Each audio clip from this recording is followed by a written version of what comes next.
네, 안녕하세요. 소남교회 교우 여러분. 오늘도 주님과 대화를 시도하는 주님 콰톡입니다. 예, 오랜만에 두 명으로 다시. 다시 원상복귀가 됐습니다. 아까 우리 이승현 형제가 네, 청년부 회장. 네. 청년부 회장님이 계셔서 게스트로 바로 전환시키려다가 실패를 했습니다. 지난번처럼 강제적으로. 억지로 이제 소환되는. 잽싸게 도망치시더라고. 소문이 빠릅니다 요즘. 하여튼 뭐 열려 있습니다. 저희는 항상 열려 있고요. 언제든지 지원해 주시면 같이 함께 즐거운 교제 나눴으면 좋겠습니다. 이번 한 주 어떻게 잘 살고 계시죠?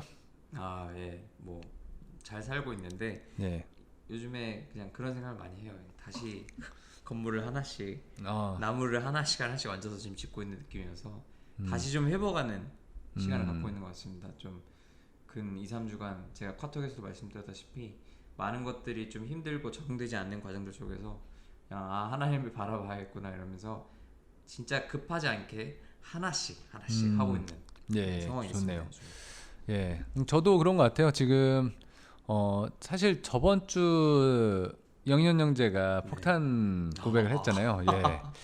나름 임팩트가 있었는데 그러면서도 다시 또 주중으로 들어가니까 그 뭐 크게 변화되지 않는 모습을 보면서 이 재성이 굉장히 강하구나. 이거 하나씩 좀 하나 있게 들려면 되게 좀 구체적인 습관들이 좀 정착이 돼야겠다. 이런 생각을 좀 해보게 됐어요, 저는. 그래요. 하여튼 뭐 그 이번 주 말씀 중에 또 그런 내용들이랑 좀 연관된 말씀이 좀 있었나요? 이번 주에는 이제 큐티를 많이 못해서 근데 이제 어떤 이제 청년부에 한 지체하고 새벽에 한번 같이 한번 거기서 한번 제안이 왔어요. 청년 친구한테 제안이 와서 그래 새벽에 하면 좋겠다 그래서 새벽 5시에 일어나서 큐티를 30분 동안 하고 30분에 이제 그분이 이제 각자 큐티한 거를 각자 방에 올려주는 거죠. 큐티를 했다라는 것만 일단 하고 일단 그 정도까지만으로 접근을 하고 있는데 저는 아침에 일어나는 거 굉장히 싫어하는 편인데 아침에 일어나니까 너무 좋더라고요. 또 하나의 말씀 딱 보는데 그 아침을 시작하는 이 한 날을 시작하는 날이잖아요. 그래서 했는데 또 뭐 회사 가서 또 똑같이 뭐 사람이 다 똑같듯이 죄를 짓고 이렇게 했지만 또 목요일 날 일어나서 또 같이 또 하고 그런 이제 어떤 교제란 거죠. 신앙적인 교제를 같이 함께 하고 있는데 되게 좋았고 일단 목요일 날 말씀 중에 전체적인 제목이 예배자의 정체성 그 여호와께 성결이라는 그가 나오는데 난 성결하게 살고 있는가를 보면 진짜 하나하나가 너무나 쪽팔릴 정도로 참 쉽지는 않은 것 같아요. 성결하게 살아가는 게. 이 성결의 기준을 사실 하나님의 자녀 어떤 그냥 그 성결의 기준을 그걸 잡고 가야 되는데 어느 순간에 세상적인 그 성결의 기준에 대해 잡고 가는 것 같더라고요. 제 자신이. 그러면서 좀 제가 지금 맡고 있는 것들 뭐 찬양 인도하는 것들 그런 거를 하면서도 내가 진짜 정말 주님 앞에 올바른 예배자로 서 있는가 이런 것들 좀 고민하는 시간이지 않았나 생각이 들었습니다. 저는 금요일 말씀이 좀 많이 와닿는데 순종으로 완성된 성막 모세를 통한 주님의 축복이라는 제목이었고요. 말씀은 이제 39장 42절에서 43절 말씀이에요. 여호와께서 모세에게 명령하신 대로 이스라엘 자손이 모든 역사를 마침에 모세가 그 마침 모든 것을 본즉 여호와께서 명령하신 대로 되었으므로 모세가 그들에게 축복하였더라. 이 말씀인데 사실 이 지금 말씀이 출애굽기 말씀이 사실 이 성막 그 제조 개발 성막을 만드는 과정들의 연속이었잖아요. 사실 이걸 들으면서도 이해가 좀 안 되고 그리고 생각을 해봤어요. 이게 끝나는 이 시점에 보니까 성막을 그 하나님 말씀을 듣고 이제 만드는 이 이스라엘 백성들도 이 성막을 왜 이렇게 만드는지에 대해서 아무도 이해할 수 있는 사람이 없었을 거예요. 생각해 보니까. 저도 마찬가지로 이렇게 듣는 것도 이해가 안 돼서 잘 적용하기 힘들어서 그냥 넘어가고 했는데 근데 되게 재밌는 건 뭐냐면 그렇게 하나님 말씀대로 다 만들었더니 성막이 완성되었고 하나님이 그것을 보고 모세를 통해서 축복하는 모습이 오늘 말씀이에요. 그래서 결국엔 하나님 뜻대로 만들어져야 그게 성막이라는 그 정체성을 회복하고 그리고 그 정체성대로 만들어졌을 때 비로소 하나님께서 온전한 축복을 허락하신다. 이렇게 좀 그 해석이 되더라고요. 그러니까 저는 사실 이게 우리가 그런 말씀도 있잖아요. 우리 개개인이 우리의 몸이 하나님의 거룩한 성전이라고. 그렇게 보면 하나님 말씀대로 우리가 성전을 잘 꾸미고 갖고 가야 되는데 사실 얼마 전까지 우리가 나눈 그 말씀들이 보면 우리가 성전임에도 불구하고 그거를 망각한 상태로 그냥 뭐 평상시는 우리 마음대로 살아가는 그냥 우리 육신의 소욕대로 살아가는 그냥 뭐라고 해야 되나 쾌락의 어떤 그 숨겨진 공간 이런 것들이 많다고 하면 주일날 나오면 그거를 거긴 몰래 이제 방 하나에다 다 때려 넣은 다음에 나머지만 그렇죠. 그렇게 오픈해서 성전인 것처럼 꾸미면 살지 않았었나. 그런 생각이 들면서 정말로 이제 내 모든 공간을 하나님께 드려야 온전한 성전으로서의 뭐 기능도 회복되고 하나님께서 그 안에 또 축복을 허락하시지 않을까 이런 생각을 좀 많이 하게 됐어요. 뭐 영현 형제랑 얘기 나눴지만 진짜 말 그대로 그 다음 날이든 주중에 들어가면 그냥 언제 그런 얘기를 나눴냐는 듯이 그냥 다시 그냥 뭐 제 성깔대로 그냥 막 살아가는 모습들을 보면서 이게 계속 뱀범을 때문에 안 되겠다. 하나님도 계속 메시지를 주시고 저도 이제 더 이상 뭐 계속 핑계 대면서 이 핑계 전 핑계 대면서 그 방치했던 것들을 하나님께 드려야 온전한 성전이 될 수 있겠다. 이런 생각이 좀 들었었어요. 전. 그 말씀 중에 그런 게 있잖아요. 하나님은 사랑이시다. 하나님 무서운 하나님이다. 뭐 이런 게 있잖아요.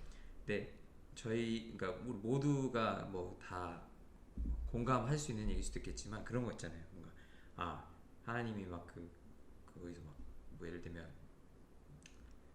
갑자기 그 노아의 방주를 보시면 거기서 이제 쫙 하시잖아요. 다 그거 보면서 무서운 하나님이시구나. 그때는 약간 그거에 딱 그 포인트면 무서운 하나님이라는 생각이 좀 들었었어요. 근데 요즘에는 이런 것들을 저희가 나누고 얘기를 하다 보니까 그냥 하나님 무서우시네요.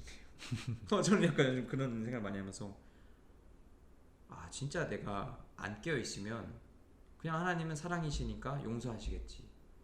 물론 포레버 굉장히 영원히 참으시는 분이시겠지만 그 착각할 수 있게 되더라고요.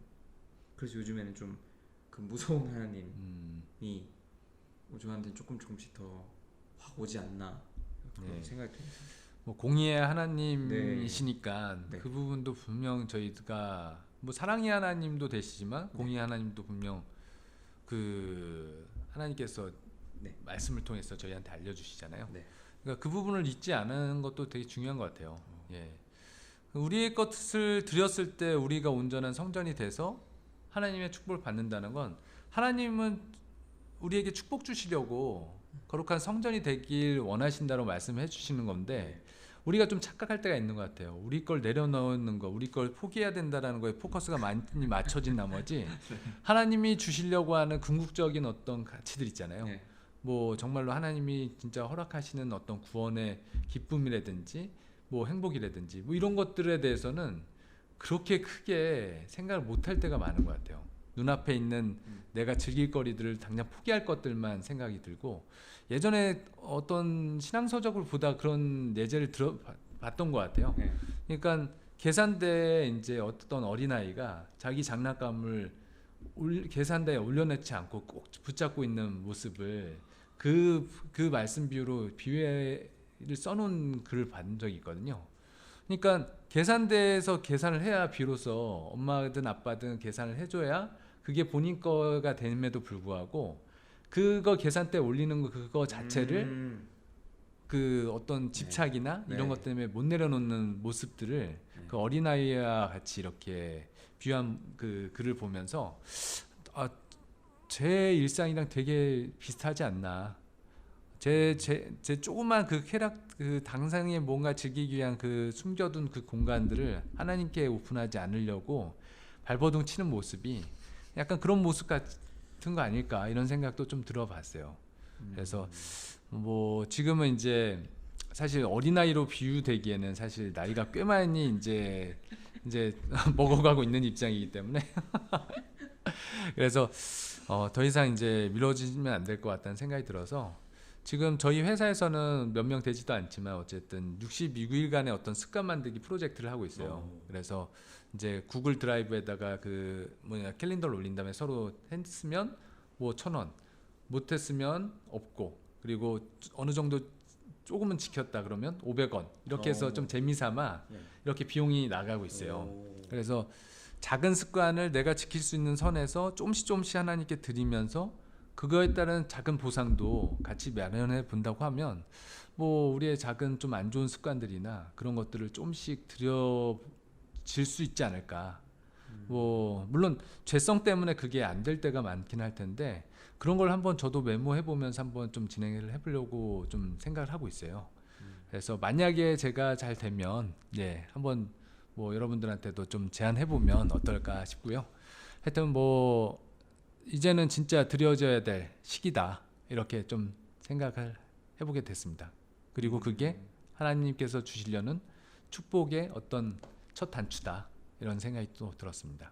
뭔가 뭐 저나 선생님이나 뭔가 다른 이걸 지금 보고 계신 분들이나 각자의 생활 속에서 어떤 죄짓고 돌아가지 못하는 것들, 내가 돌아갈 수 있을까? 라고 생각하시는 분들도 있을 것 같아요. 근데 그렇죠. 저도 요즘 계속 느끼는 건 하지만 하나님은 항상 맞이할 준비가 되셨다는 생각을 계속 해요. 그렇게 항상 저희한테 말씀하고 계신다고 생각도 하고요. 그 기간이 우리가 판단할 수 있는 건 아니지만 그래도 조금씩 내가 그 돌아가려고 준비하려고 하고 그런 모습들이 하나님께서 우리를 보실 때 또 기뻐하시는 모습이 아닐까라는 생각을 좀 합니다. 네. 그래요. 맞습니다. 우리 모두가 정말 하나님께 드려지고 거룩한 성전이 돼서 하나님의 귀한 축복이 우리와 우리 가정에 충분히 넘치기에 받았으면 좋겠다는 생각이 좀 간절히 들었고요. 그 날이 돼 있는 그 순간까지 우리가 뭐 쉼없이 달려갔으면 좋겠습니다. 여기까지 저희가 준비한 내용이었었고요. 이상 주님 과토였습니다. 주 안에